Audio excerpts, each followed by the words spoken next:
जबरदस्तीचे लग्न भाग एक. मुंबईच्या रस्त्यावर एक मुलगी स्कूटरवर जात होती.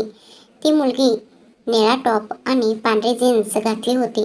ती मुलगी दिसायला खूपच सुंदर होती. मुलीची उंची 5 फूट 5 इंच होती. गोरा रंग आणि केस कमरेपर्यंत पोचत होते. त्या मुलीचं फिगर मस्त मेंटेन होता. तेवढ्यात मुलीचा फोन वाजला. मुलीने स्कूटी थांबवली आणि फोन उचलला. तिचं आई रेखा पांडेचा फोन येत होता. रेखा काळजीने म्हणाली, कृती बाळा, तू कुठे आहेस?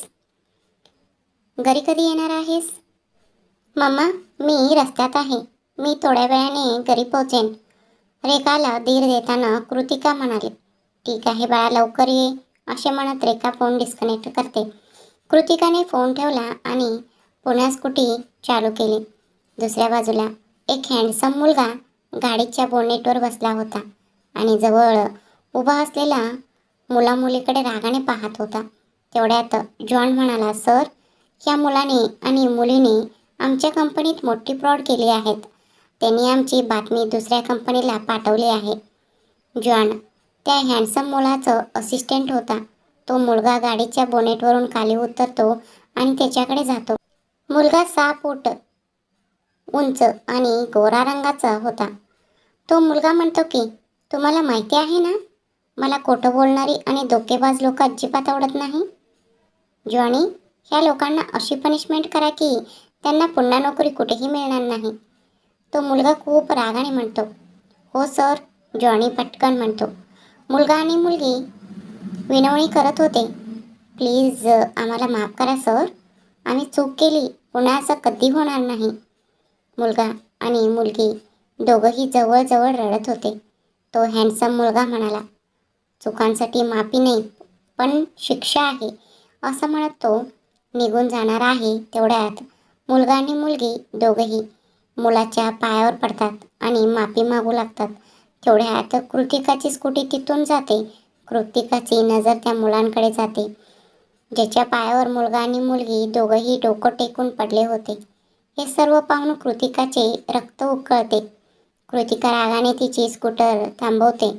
त्या हँडसम मुलाकडे जाते आणि त्याला पटक करून कानाखाली मारते. तू निष्पाप लोकांना शिक्षा का देत आहेस? या मुलाने आणि मुलीने तुमचे काय नुकसान केले आहे? तुम्ही त्यांना का त्रास देत आहात? तुम्हाला अजिबात लाज तर वाटत नाही आणि संस्कार तर मुळातच नाही. कृतिका रागाने त्या हँडसम मुलाशी बोलते. जॉनला धक्का बसतो, कारण आतापर्यंत कोणीही त्याच्या बॉसला समोर उभी राहून बोलण्याची हिंमत केली नव्हती आणि इथे एका मुलीने त्याच्या बॉसला कानाखाली मारली आहे. कृतिका म्हणाली, तुम्ही दोघेही उठा आणि तुमच्या घरी जा. त्यांना घाबरण्याची गरज नाही.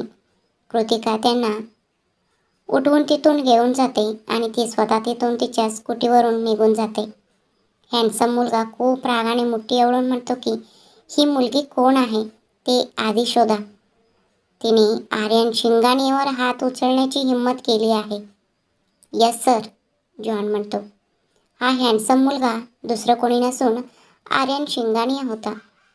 मला ह्या मुलीची संपूर्ण कुंडली हवी आहे आणि तीही उद्यापर्यंत. आर्यन खूप रागाने त्याच्या असिस्टंट म्हणजे जॉनला म्हणतो. तू आर्यन शिंगाणीवर हात उचलून चांगले केले नाहीस. तुला त्याची मोठी किंमत मोजावी लागेल, असे म्हणत आर्यन रागात गाडी घेऊन तिथून निघून जातो. कृतिका रागात तिच्या घरी येते. मला माहीत नाही लोक आजकाल स्वतःला काय समजतात. काय झालं माझ्या बाळाला? कृतिकाचे वडील अनुज विचारतात. काही नाही बाबा, एक बिघडलेला माणूस होता. मला माहीत नाही तो स्वतःबद्दल काय काय समजतो. बाबा, माझ्यासमोर 2 मुलगा आणि मुलगी त्या माणसाचे पाया पडले होते आणि माफी मागत होते. फक्त मुलगाच नाही तर मुलीलाही पाया पडायला लावले होते. हे पाहून मला खूप राग आला आणि मी त्या मुलाला जोरात कानाखाली मारले. अगं कृती बाळा, मी तुला किती वेळा सांगितले आहे की दुसऱ्यांचं कामात डवळाडवळ करू नकोस. रेखा स्वयंपाकघरातून येत म्हणते. तर मी काय करू आई? माझ्यासमोर काहीतरी चूक घडत होती आणि मी पाहत राहू? अनुज कृतिकाची बाजू घेतात आणि म्हणतात, रेखा, माझी मुलगी अगदी बरोबर म्हणते. तुम्हीच कृतिकाला बिघडवले आहे. तुम्हाला कळेल की ती एका दिवस किती मोठ्या अडचणीत सापडेल. रेखा नाराजगी व्यक्त करत म्हणते, आई काही होणार नाही, तू का टेन्शन घेत आहेस? जेव्हा मी वकील होईन तेव्हा मी चांगल्यातल्या चांगल्या लोकांनाही चांगल्या धडा शिकवेन. कृती रेखाला समजावून सांगते. आता बस करा आणि लवकर जेवण करा, रेखा वैतागून म्हणते. कृती रेखाला विचारते, मम्मा यश कुठे आहे? तो आज त्याचे चॉकलेट घ्यायला आला नाही. अगं कृती, यश जेवून झोपला, उद्यापासून त्याची परीक्षा सुरू होते म्हणून. ठीक आहे मम्मा, मी फ्रेश होऊन येईन, असे म्हणून कृती तिथून निघून जाते. शिंगाणी या मेन्शनमध्ये आर्यन रागाने त्याच्या घरी येतो आणि त्याच्या खोलीत जातो. मानशी आर्यनकडे पाहत अक्षतला म्हणते, ब्रो, आर्यन ब्रोला काय झाले? आज तो इतका रागाने त्याच्या खोलीत का जात आहे? अक्षत मुद्दामून म्हणाला, उंदीर, मला कसं कळेल आर्यन भाऊ इतकं का रागवला आहे? मानशी दुःखी होतं अक्षतला सांगते, मला वाटत नाही की माझी वहिनी या जन्मातही येऊ शकेल. माझ्या सर्व मैत्रिणींच्या वहिनी आल्या आहेत, पण माझी वहिनी कधी येणार? ब्रो, तो आर्यन ब्रोशी बोल, म्हणजे तो लग्नाला तयार होईल. अक्षत तिला समजवताना म्हणाला, अगं तुला माहिती आहे आई आणि बाबांनी किती वेळा ब्रोला लग्न करायला सांगितले आहे, पण ब्रो कधीच मान्य करत नाही. मी जाऊन त्याला काय सांगू? कदाचित ब्रो तुझ्या मुद्द्यावर मान्य करेल, तू जा. मानशी घाबरली. ब्रो, तुला माहिती आहे की लग्नाचा विषय काढताच आर्यन ब्रो खूप रागवतो, मी जाणार नाही. मानशी हट्ट करते, ब्रो मला कोणत्याही किमतीत गोड वहिनी हवी आहे. तिच्या हट्टीपणा पाहून अक्षत चिडतो आणि म्हणतो, वहिनी मॉलमध्ये उपलब्ध आहे का? तुला गोड वहिनी हवी आहे? जा आणि झोप. असे म्हणत अक्षत आणि मानसी आपापल्या खोल्यांमध्ये झोपायला जातात. आर्यन त्याच्या खोलीत इकडून तिकडे फिरत होता. तेवढ्यात आर्यनचा फोनवर एक मेसेज वाचतो. आर्यन फोन उचलतो आणि पाहतो की असिस्टंट जॉनने त्याला माहिती पाठवली होती. आर्यन कोडकर हसत म्हणाला, अगं तुझे नाव कृतिका पांडे आहे? तू माझ्यावर हात उचलून चांगले केले नाहीस. तुझे वकील होण्याचे स्वप्न आहे. बरं झालं, मी तुझ्या डोळ्यासमोर तुझे हे स्वप्न भंग करेन. हे आर्यन शिंगाणेचे तुला वचन आहे. यानंतर आर्यन बेडवर झोपतो आणि फोनमध्ये कृतिकाची आणखीन माहिती वाचू लागतो.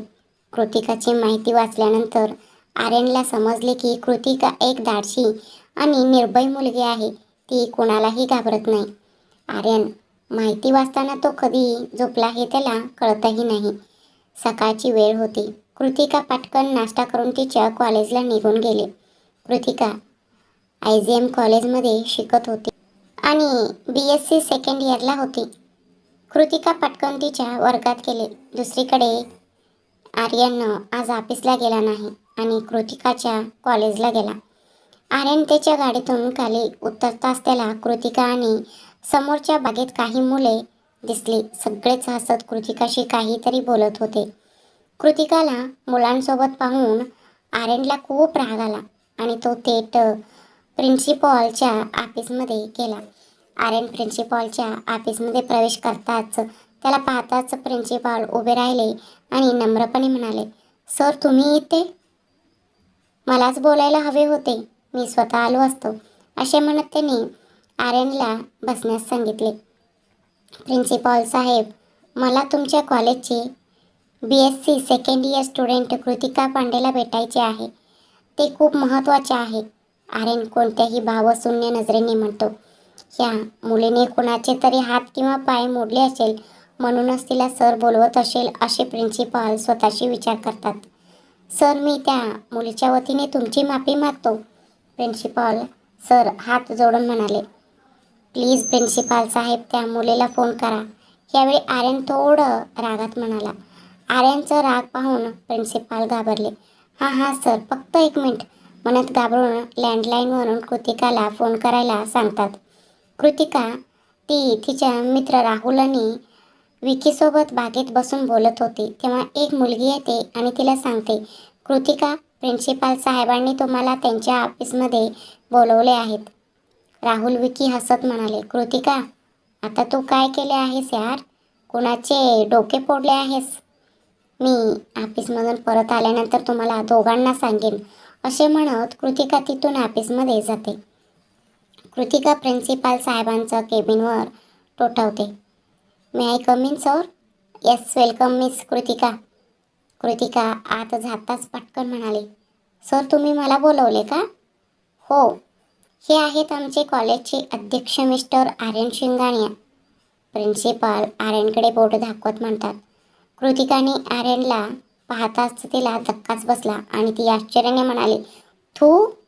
प्रिन्सिपॉल सर कृतिकाला फटकारतात. मिस कृतिका, हा काय सभ्यपणा आहे? कशी बोलत आहेस? कृतिका घाबरली. I am very sorry sir. ठीक आहे, पण तुला त्यांची माफी मागावी लागेल. पण माफी मागायला मी काय केले सर? प्रिन्सिपाल सर रागवले. तुला त्यांची माफी मागावी लागेल मिस कृतिका, नाहीतर आम्ही तुला ह्या कॉलेजमधून काढून टाकू. आर्यनला पाहून कृतिका चिडली आणि म्हणाली, मला माफ करा. आर्यन कृतिकाकडे येत म्हणाला, मिस कृतिका, आपण बाहेर जाऊन बोलू शकतो का? कृतिकाला वाटतं, आज ह्या राक्षसामुळे मी कॉलेजमधून बाहेर पडण्यापासून थोडक्यात वाचले. आणि तो म्हणतो की त्याला माझ्याशी बोलायचं आहे. त्याला कशाबद्दल बोलायचं आहे? कृतिकाला नकार द्यायचा होता, पण ती प्रिन्सिपॉल सरांकडे पाहते, जे तिच्याकडे रागाने पाहत होते. ते म्हणण्याचा प्रयत्न करत आहेत की जर तू नकार दिलीस तर मी तुला आजच कॉलेजमधून काढून टाकेन. कृतिका असहाय्यपणे होमध्ये मान हलवते. काही वेळाने दोघंही बागेत एका बाकावर बसले होते. कृतिका रागाने आर्यनला म्हणते, तू इथे का आलास? मी तुझ्यासारखा वाईट माणूस कधीच पाहिले नाही. तू काल जे करत होतास ते पुरेसे नव्हते का? की तू आज पुन्हा माझ्याकडून मार खायला आला आहेस? आर्यन खूप रागाने ओरडतो, मी तुला त्या दुष्टकृत्याची शिक्षा देण्यासाठी आलो आहे. मला तुझ्याशी लग्न करायचे आहे. कृतिकाला अचानक धक्का बसला. तू काय म्हणालास? तुला माझ्याशी लग्न करायचं आहे? कधीच नाही आणि कधीच शक्य नाही. मी तुझ्याशी कधीच लग्न करणार नाही.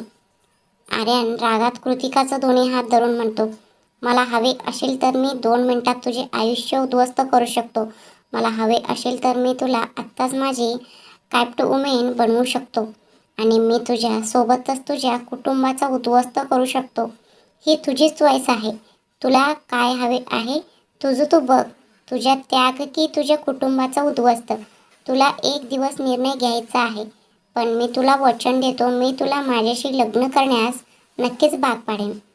कृतिका रागाने तिचे हात आर्यनच्या तावडीतून सोडवते आणि म्हणते, जरी तू मला 1 वर्ष दिले तरी माझा निर्णय हेच असेल की मी तुझ्यासारख्या वाईट माणसाशी कधीही लग्न करणार नाही. आणि तुला वाटते का की मी तुझ्या पोकळ धमक्यांना घाबरेन? तर हा तुझा मोठा गैरसमज आहे मिस्टर आर्यन शिंगानिया. मी तुझं छोट्या मोठ्या धमक्यांना घाबरत नाही आणि मला काही फरक पडत नाहीत. तुला जे करायचे आहे ते कर, पण माझा निर्णय बदलणार नाही. So it would be better for you not to waste your time and me and is come out. आर्यनला खूप राग येतो. तुला खूप ॲटिट्यूड आहे. ठीक आहे, तुझा ॲटिट्यूडही निघून जाईल. आणि हे घे माझं कार्ड, जे तुला उद्या लागेल. कार्ड ठेवून तो तिथून निघून जातो. कृतिका कार्ड उचलते आणि तिच्या बॅगेत ठेवते आणि निघून जाते. कृतिकाचा मूड खूप खराब झाला होता. कृतिका तिचा वर्गात गेली आणि तिच्या सीटवर बसली. तेवढ्यात विक्की राहुल कृतिकाकडे येतात आणि विचारतात, प्रिन्सिपल सरांनी तुला त्यांच्या ऑफिसमध्ये का बोलवले होते? तेवढ्यात प्रीती म्हणते, पुन्हा कोणाचे डोके फोडल्यासारखे दिसते. ती असं म्हणताच 3 मुली हसत हसत विक्की राहुलकडे येतात आणि म्हणतात, आम्हाला वाटते की प्रिन्सिपाल सरांनी तिला कॉलेजमधून हक्कलपट्टी केली असेल, म्हणूनच तिने असा चेहरा केला आहे. हे बोलून तिन्ही मुली हसायला लागतात. निळ्या रंगाचा शॉर्ट ड्रेस घातलेल्या मुलींपैकी एक नताशा सिंग होती आणि लाल रंगाच्या फ्रॉक घातलेल्या मुलीचे नाव प्रीती गुप्ता होते आणि दुसरी मुलगी पिवळ्या रंगाचा ड्रेस घातली होती, तिचे नाव अलिशा मल्होत्रा होते. तिन्ही मुली खूप बिघडलेल्या होत्या. तेवढ्यात कृतिका तिच्या जागेवरून उठते आणि म्हणते, काय प्रॉब्लेम आहे तुम्हाला? मी तुम्हाला अजून सांगते, माझं मन आधीच अस्वस्थ आहे. ते आणखी खराब करू नका. म्हणूनच मी म्हणत आहे, इथून निघून जा. नाहीतर तुमच्यासाठी ते चांगलं होणार नाही. त्या तिन्ही मुली हसून विचारले, काय झालं? तू तुझ्या बॉयफ्रेंडशी ब्रेकअप केलीस का? तेवढ्यात प्रीती हसत म्हणाले, शेवटी लोकांना मारहाण करणारी गर्लफ्रेंड कोणाला हवी आहे? त्यानंतर तिघेही हसायला लागतात. सेटअप, तू स्वतःला काय समजतेस? तुम्ही तिघेही इथून निघून जा, राहुल चिडून म्हणाला. नताशा राहुलला म्हणाले, बेबी तू इतकं का रागावलास? राहुल रागाने म्हणाला, मला बेबी म्हणायची तुझी हिंमत कशी झाली? आता मला स्वतःवर आश्चर्य वाटते, मी इतकी वर्ष तुझ्यावर कसं काय प्रेम केलं? मी तुझ्या आत लपलेला सैतान कसं काय पाहू शकलो नाही? मी तुझ्याशी ब्रेकअप केले हे बरं झालं. आता तू इथून निघून जा. नताशा प्रीती आणि अलिशासोबत पाय मारत तिथून निघून गेले. नताशा आणि राहुल पूर्वी एकमेकांवर प्रेम करायचे. नताशाला राहुलने कृतिकाशी बोलणे आवडत नव्हते, कारण कृतिका मध्यमवर्गीय कुटुंबातील मुलगी होती, तर राहुल सर्वात श्रीमंत कुटुंबातील मुलगा होता. नताशा राहुलवर प्रेम करत नव्हती, तिला फक्त त्याचे पैसे आवडत होते. नताशाने राहुलला फक्त तिच्या प्रेमात अडकवले नाही, तर आणखी कितीतरी श्रीमंत लोकांनाही अडकवले होते. एकदा कृतिका नताशाला दुसऱ्या मुलाला किस करताना पाहते तेव्हा तिने राहुलला हे सांगितले. राहुलने नताशापेक्षा कृतिकावर जास्त विश्वास ठेवला, म्हणूनच त्याने नताशाशी ब्रेकअप केले. तेव्हापासून नताशा कृतिकाकडून बदला घेण्यासाठी आगीत जळत आहे. राहुल कृतिकाला म्हणतो, तुला काय झाले? तू का टेन्शनमध्ये आहेस?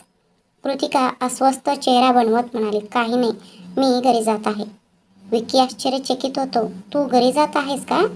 पण मोहित सरांचे लेक्चर अजून बाकी आहे. कृतिका काहीही बोलत नाही आणि तिची बॅग उचलते आणि वर्गाबाहेर पडते.